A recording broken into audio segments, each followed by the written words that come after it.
해양공간개발에너지연구부의 한택기 박사님께서 수중데이터 단지 조성 기술 개발을 주제로 발표해 주시겠습니다. 한 박사님은 고려대학교에서 구조공학으로 박사학위를 취득하셨고 현재 국내 최초로 인류의 해저공간에서의 생활을 위한 해저공간 플랫폼과 거주 모듈, 탄소 저감과 에너지 효율을 향상시키는 수중데이터 센터의 연구 개발을 수행하고 계십니다.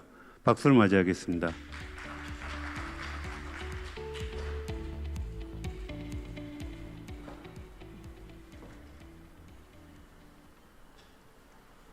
예, 안녕하세요. 한국해양과학기술원 한택기입니다. 말씀해 주신 대로 이제 수중 데이터 센터 단지 개발 기술에 대해서 말씀드리겠는데요.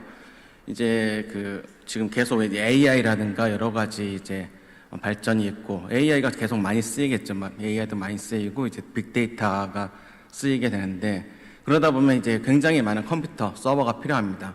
그래서 여기에 들어가는 전기 소모량이 너무 많기 때문에 요즘에 전기가 모자란다. 원자력 발전소를 몇 개 지어야 된다. 그래서 최근에 마이크로소프트도 이게 3마일 원자력 발전소를 다시 재가동하는 그런 것도 있죠. 그래서 계속 이렇게 AI가 발전할수록 전기가 계속 필요하게 되는데 지금 말씀드리는 것은 전기를 이제 더 적게 쓰는 거를 이제 기술을 개발하면 되지 않을까 해서 전기를 이제 적게 쓰는 그런 서버들, 데이터 센터를 개발하는 방법을 말씀드리겠습니다. 그래서 발표 순서는 이제 소개해드리고 수중 데이터 센터 단지, 언더워터 인터넷 데이터 센터에 대한 발열 해석, 그다음에 수중 데이터 센터 단지를 건설하기 위한 가능성, 그리고 최종적으로 결과 정리를 말씀드리겠습니다.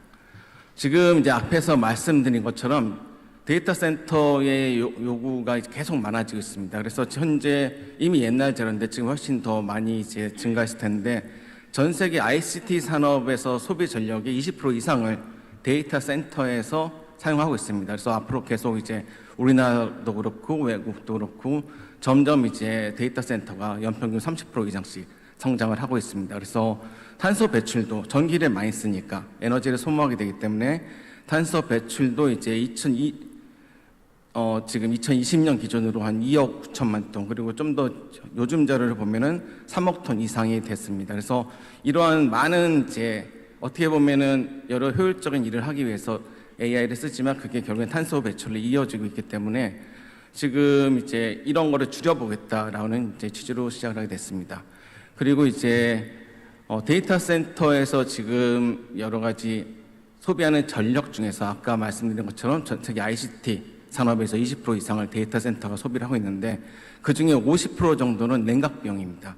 그 냉각을 시키기 위해서 에너지를 소비하고 있고 모든 전자제품들은 열을 받으면 이제 오작동을 하기 때문에 그 냉각 비용을 없앤다면 사실 전기를 반만 쓸 수가 있는 거죠. 그래서 이제 세계적으로 이제 하이퍼스케일 데이터 센터를 만들고 있는데 계속 증가할 때 우리가 전기를 덜 소모하는 방법이 필요합니다. 그래서 하이퍼스케일 데이터 센터라는 거는 이제 10만 대 이상의 서버를 구비하는 그런 단지를 말합니다.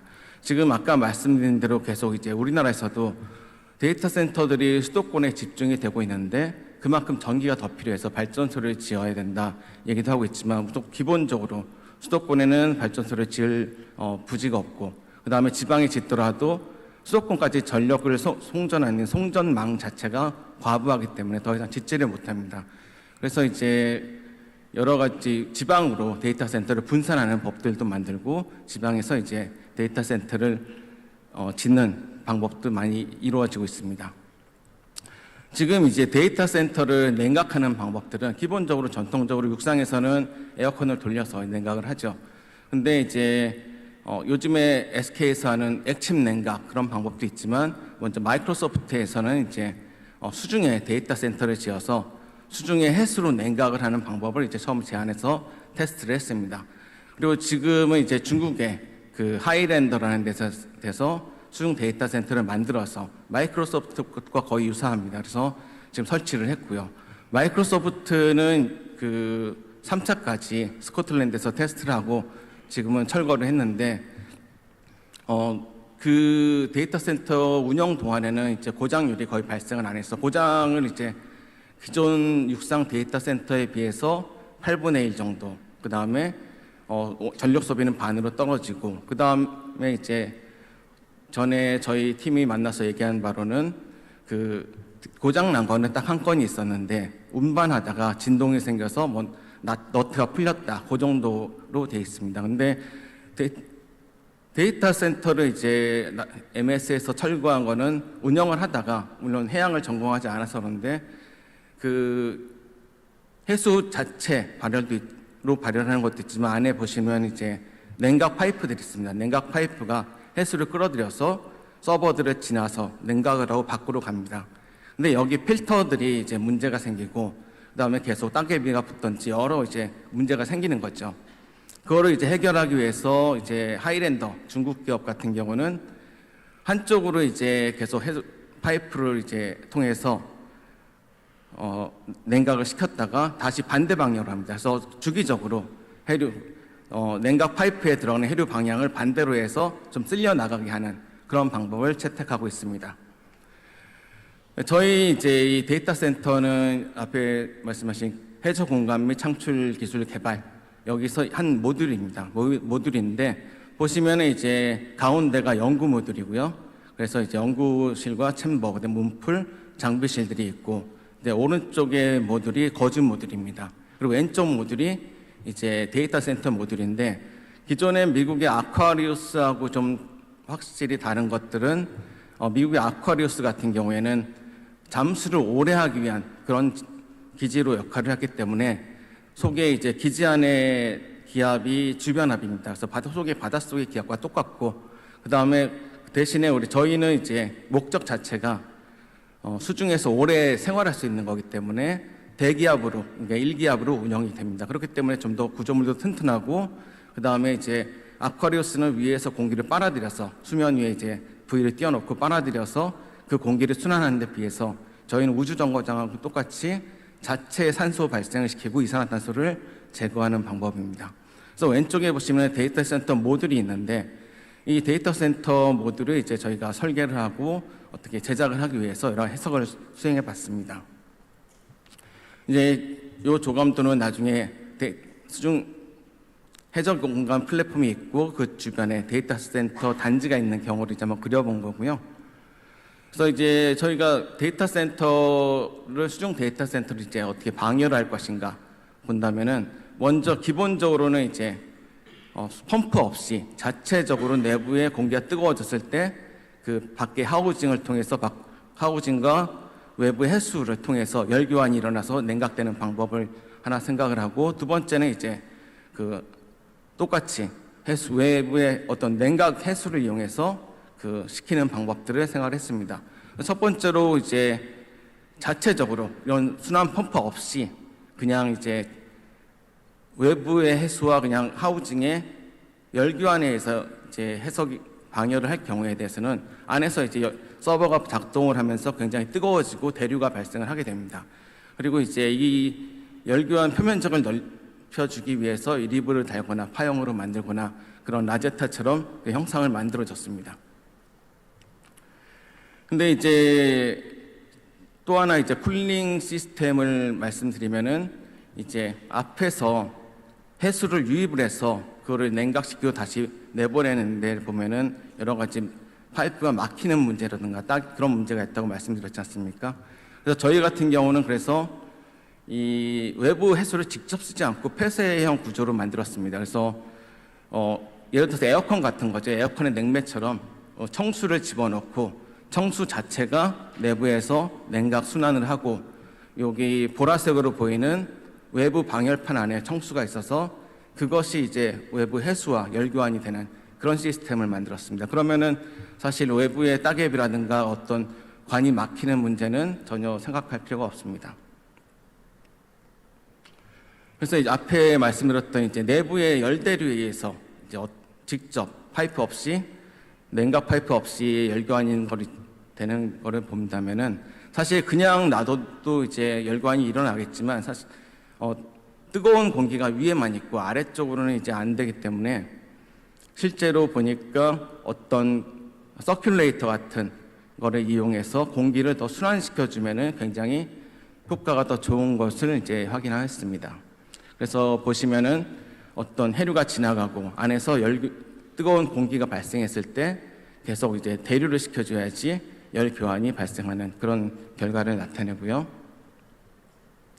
그 다음에 우리가 해수에 직접 어떤 조류 이제 데이터 센터가 바닷속에 있을 때 해수가 이제 흘러가면서 데이터 센터의 하우징과 열 교환이 발생을 해서 시켜주게 되겠죠. 그때 이제 첫 번째는 이 놓는 방향에 따라서 어떤 효과가 있을 것인가, 그 다음에 조류속이 어느 정도 속도가 돼야지 효과가 있는 것인가, 그런 것을 분석을 했습니다. 그래서 첫 번째는 가로 방향에 대해서 이제 해류가 흘러왔을 때 냉각되는 걸 보여드리는데요. 이제 보시면 위에서부터 조류속이 낮을 때, 그 다음에 아래로 갈수록 조류속이 좀 더 빨라지는 이런 경우를 이제 해석을 했습니다. 보시면은 이제 조류속이 빨라질수록 어쨌든 뜨거워진 그 해수가 더 빨리 지나가서 열을 빨리 뺏어가니까 좀 더 효과가 좋은 것을 알 수가 있습니다. 그리고 이제 세로로 놨을 때는 이제 똑같이 세로로 놨을 때 해류가 지나가는데 조류속이 어떻게 되냐에 따라서 어떤 그 방열이 되는지를 이제 나타냈고요.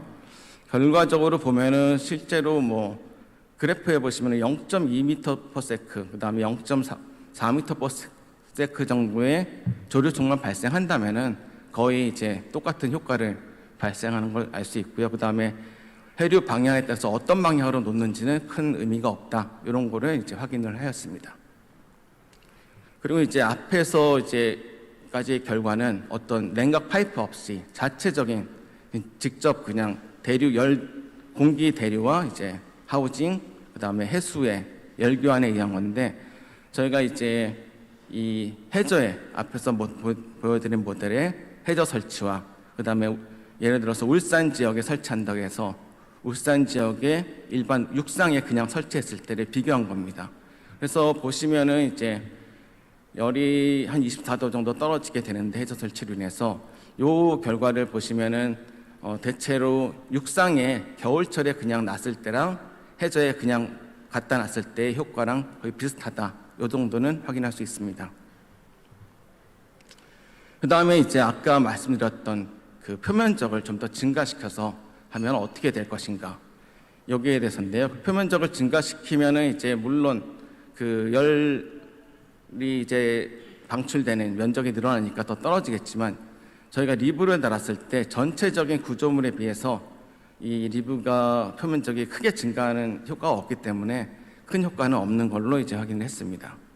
그리고 이제 내부 파이프에 대해서 이제 말씀드리는데요. 여러 가지 이제 CFT 효과 그 결과 열해석을 봤을 때는 내부 대류 열 전달을 이제 증가를 시켜야 되고, 그 다음에 어쨌든 결국에는 내부의 해수를 활용한 열 교환기가 있어야 되겠다라고 생각을 했습니다. 그리고 이제 여기서부터는 저희가 이제 앞에서 어떤 수중 데이터 센터를 하나 만드는 것까지 집중했는데, 저희가 이런 단지를 만들었을 때 어떻게 될 것인가를 기획을 했습니다. 그래서 데이터 센터를 예를 들어 이제 표준 사이즈를 지름 5m, 길이 10m짜리를 만들고, 포드 아까 앞에서 보셨던 원통형 그 구조물 자체를 포드라고 했을 때 포드에 24개의 그 렉이 이제 들어가고 렉당 서버가 960개 정도가 들어간다고 했을 때 하이퍼스케일 데이터 센터를 만들 때는 105개의 포드가 필요하다. 그래서 각각의 이제 공사비라든가 여러 가지를 뽑았습니다.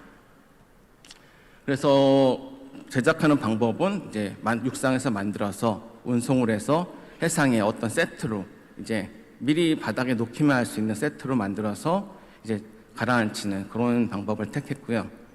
그래서 여러 가지 공사비를 다 뽑았습니다. 그래서 뭐 제작비라든가 설치비, 그다음에 변전소를 만들어야 되는 거, 케이블 공사비를 이제 GS 건설에서 이제 여기는 작업을 했는데 다 이제 산정을 해서 결론적으로 봤을 때는 이제 왼쪽에 아래를 보시면 됩니다. 그래서 하이퍼스케일 그 수중 데이터 센터 단지를 만드는데 약 1,300억 정도가 이제 소요가 된다고 이제 산정이 됐고요. 그 다음에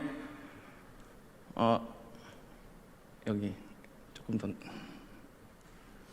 여기서 보셔야 될 것 같은데 여기서 1,130억 정도 소요가 된다고 나왔고요. 오른쪽에 보시면은 이제 그 현재 있는 국내에 있는 육상 데이터 센터입니다. 보시면은 카카오 같은 경우에는 1,400억, 그 다음에 여기 네이버는 1,800억 정도가 이제 소요된다고 나왔는데 실제로 오른쪽에 육상 데이터 센터는 건설비만이고 땅값을 포함하면 보통 5천억 정도입니다.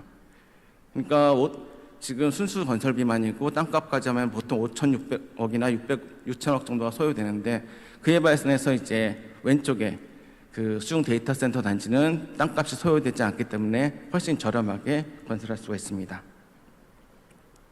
여기는 이제 앞으로 수중 데이터 센터 단지를 만들려면 어떤 기술을 개발해야 될 것인가를 해서 이제 쭉 나열을 했었고요. 이제 AR 그다음에 경제적 파급 효과는 이렇게 다음과 같이 산정이 됐습니다.